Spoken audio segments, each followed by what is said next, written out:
আসসালামু আলাইকুম প্রিয় দর্শক।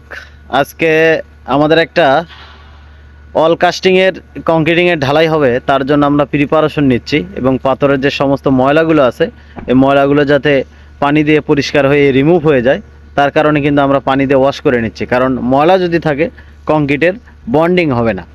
আর এই পাথর আপনি বাসা বাড়িতে যেখানেই কাজ করেন না কেন, আগে আপনার পাথরগুলো দেখতে হবে সাইজে ঠিক আছে কিনা এবং সব ধরনের পাথর আছে কিনা, এটা আপনি অবশ্যই চেক করে নেবেন। কারণ এই যে পাথরটা দেখতে পাচ্ছেন, এই পাথরটা একদম কোয়ালিটি সম্পূর্ণ। এখানে 20 মিলি ডাউন আছে, এটা হচ্ছে আপনার 20-এর রিটার্ন আছে 10%। তারপর হচ্ছে আপনার 12.5 মিলি আছে, তারপর 10 মিলি আছে, 4.75 আছে। এর মানে সব সাইজের পাথর এর ভিতর আছে।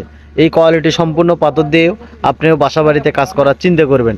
যখন দেখবেন লম্বা পাথর, পাতলা সাইজের পাথর, এই ধরনের পাথরগুলো ইউজ করবেন না, কারণ ওটায় স্ট্রেন্থ থাকে না। আশা করি আপনাদের উপকারে লাগবে। ধন্যবাদ।